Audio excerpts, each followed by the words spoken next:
Jakarta, ibu kota yang penuh hiruk-pikuk, menjadi pintu gerbang antara ruang dan waktu, menyatukan masa lalu yang gemilang dengan masa depan yang penuh dengan harapan. Sejak zaman dahulu, sebuah melodi klasik yang tak lekang oleh waktu selalu terdengar menawan di udara.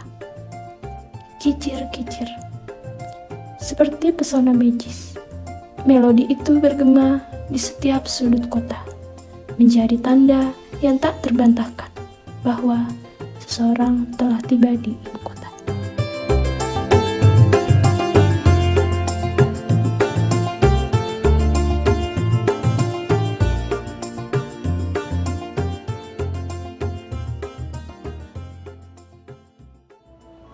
Hati-hati, pintu akan ditutup.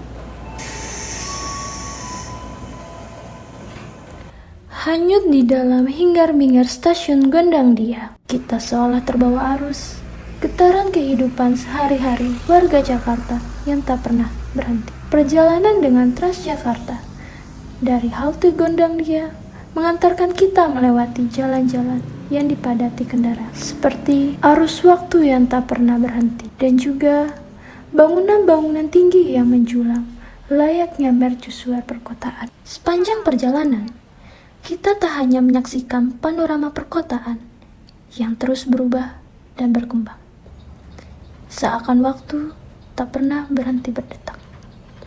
Kita menyaksikan bagaimana kota Jakarta mengalami transformasi yang tak terelakkan, hingga kita terhenti di halte balai kota, menghirup udara kota yang riuh dengan suara kendaraan dan percakapan para pengunjung. Namun, di balik keriuhan itu, terdapat keheningan yang menghormati kearifan lokal yang ada. Seperti hentakan hati yang terdengar dalam keheningan malam, kita merenungkan makna dan nilai-nilai yang terkandung dalam kebudayaan Betawi.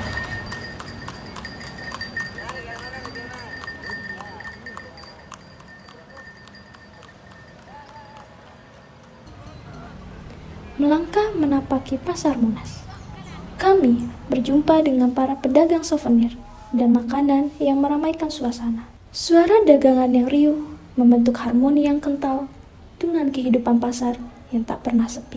Tak luput pula dari pandangan salah seorang pedagang kerak telur yang telah hampir setengah abad menjajakan makanan ini. Bapak sudah jualan kerak telur ini berapa lama ya Pak? Ya kalau pengalaman dagang sih dari tahun 75-an. Dari tahun Masih 75? PRJ di sini, Gubernur Bang Ali Sadikin. Berarti udah cukup lama banget ya Pak? Lama. Oh. Kalau dulu kan makanan ginian emang dagangnya setahun sekali. Kalau PRJ buka, kalau sekarang Kalau ada juga. event ya Pak? Iya. Oh. Terus kenapa Bapak bisa jualan kerak telur ini Pak? Ya namanya turun-menurun. Oh sudah dari apa? Berarti melanjutkan dari ini ya Pak? Ntar kita turunin lagi ntar anak. Ini kan makanan khas tradisional Betawi. Berarti makanan khas tradisional Betawi yang harus dilestarikan ya Pak? Iya. Kalau saya boleh nanya, apa sih Pak yang membuat kerak telur ini menjadi khas Pak? Ya, ini dari bahannya ini dari ketan, dari ya yang ciptain dulu nih Haji Husin. Oh, Oh iya, pertama ciptain kerak telur ini Haji Husin almarhum. Nah, dicoba-coba setelah ulang tahun kota Jakarta, ternyata hampir sekarang banyak yang seneng gitu. Oh. Bukan dari ini aja. iya. Orang mancanegara ya seneng juga gini ya. Korea, orang Belanda gitu, demen juga. Oh berarti karena sudah banyak yang mau beli atau gitu Pak? Iya. Menjadi dilestarikan menjadi Iya. khas Betawi ya Pak? Oh Kalau pengalaman saya mandangin dari zaman dulu dah, dari tahun 75.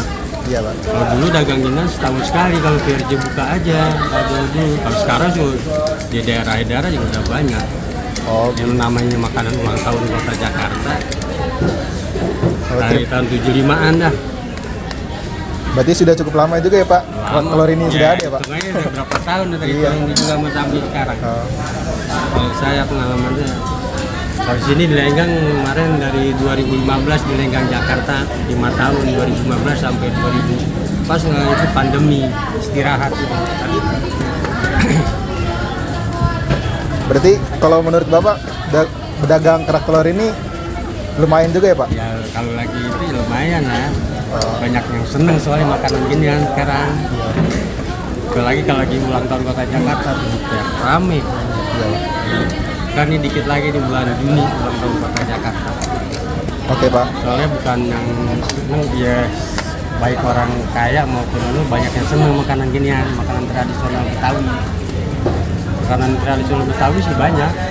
Yang paling yang yang dicariin kerak telur doang yang rame. Iya, karena cukup terkenal ya Pak namanya ya Pak. Ya, banyak di TV-TV gitu. Sampai ke daerah-daerah sekarang. Oke Tapi Pak. sekarang di daerah-daerah tuh kalau ada acara pasti ada kerak telur. Cuman yang dagang bukan orang Betawi, nggak tahu. Berarti Bapak orang Betawi asli Pak? Saya asli Betawi. Oke Pak, terima kasih ya Pak Ya, sama-sama. atas jawabannya Pak. Ia bukan hanya sekedar seorang pencari kehidupan, tetapi seorang yang dengan gigih menjaga kebudayaan Betawi tetap hidup. Mariput, mana cua lengat.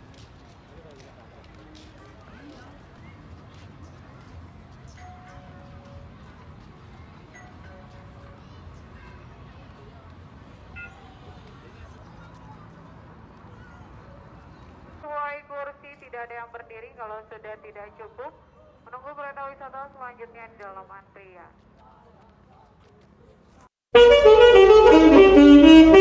Nyok kita nonton ondel-ondel. Nyok Mungkin lagu ini terdengar familiar. Irama indah ondel-ondel dari Benyamin S. Yang terdengar merdu di antara angin yang berhembus. Perjalanan ini menuntun kita dengan pertemuan seorang budayawan asli Betawi. Kita menyelami sejarah dan makna di balik kehadiran ondel-ondel, sebuah ikonik kebudayaan Betawi.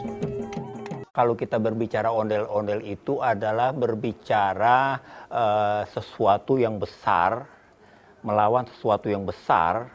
Sesuatu yang besar ini yang positif, sesuatu yang besar ini yang negatif. Nah, orang dulu bingung. Dia bagaimana melawan sesuatu yang besar? Artinya kekuatan besar ya.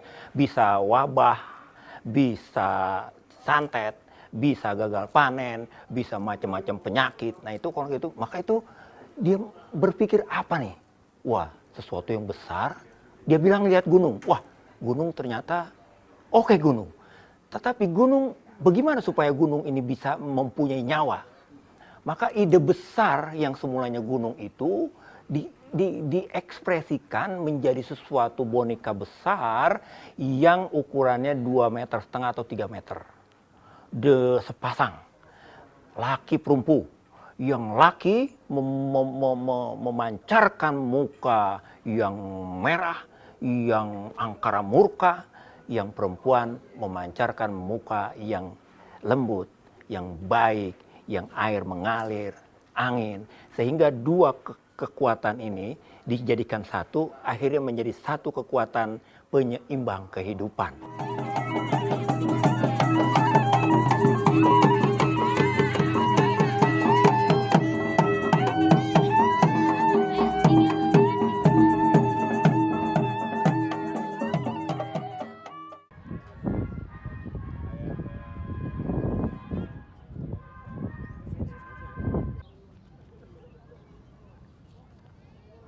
Kita akan diajak untuk melihat Monas dari sudut pandang yang berbeda. Lantas, apakah Monas benar-benar cantik?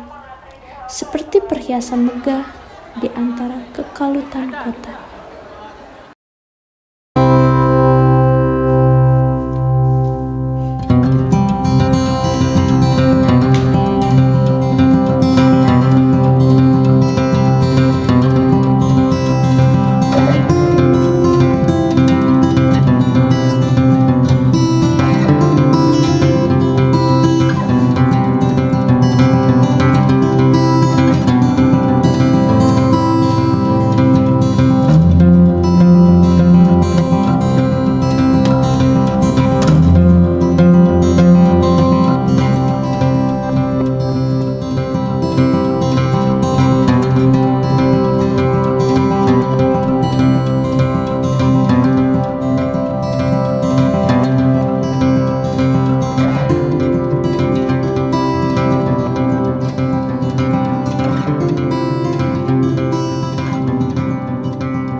Cantik bukan? Kita berkesempatan untuk berbagi cerita dengan pengunjung dari mancanegara. Apa yang membuat mereka datang ke sini? I am Saujanya and I've come from India. David, yes. Where you come from? Italy. Jakarta. Yes, first time in Indonesia. I've been here 2 months in Sumatera Utara. Okay, Bukilawan, Nias, Medan. And then I got to Kuala Lumpur for a few days and coming back to Jakarta.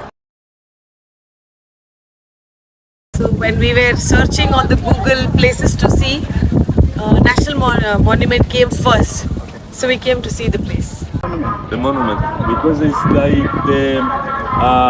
I think the most famous attraction in Jakarta. That's what they say. So yeah, I talked with some Indonesian. They say, oh, you have to go to the monument, and I go. Before you come to Indonesia, in Italy, as an Italian, do you know Monas before? Not so much. I mean, I think I knew the shape, but I could say that we don't know so much about this monument in Italy. You just know the picture of this monument. Yeah, but not so many things about history. But the history I'm sorry. of this monument. No, I would like to know, but I don't know still. Okay. Thank you. Thank you very much. Okay.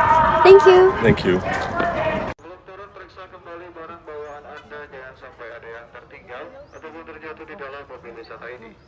Periksa kembali barang bawaan Anda, jangan sampai ada yang tertinggal ataupun... Namun, bagaimana dengan orang yang benar-benar mengenal Monas? Monumen nasional ini adalah culture heritage atau cagar budaya. Jadi dilindungi oleh hukum, tidak bisa dirubah. Mungkin kalau direnovasi itu kan hanya bagian taman, karena ini adalah culture heritage atau cagar budaya. Jadi kalau mau mencari benda-benda bersejarah, benda-benda kuno tidak bisa ditemukan di Monas, itu adanya di Museum Nasional. Tetapi tentang perjuangan bangsa Indonesia, di sini tempatnya, di Monumen Nasional, karena ada museum sejarah dan ruang kemerdekaan. Semua ini cermin dari nasional, ya. Jadi tidak tertentu, tapi memang kalau terletak di Jakarta iya, tetapi kekentalannya budaya Jakarta tidak juga, karena di Museum Nasional. Jadi ada event-event dari luar daerah juga di sini. Iya, kalau kearifan lokal Jakarta tidak harus tercermin di Monas, itu ada yang lebih spesifik lagi, kayak Setu Babakan, kayak Museum Sipitul, itu lebih spesifik tentang budaya Betawi. Terima kasih ya Pak. Sama-sama. Terima kasih. Latihan dulu daripada.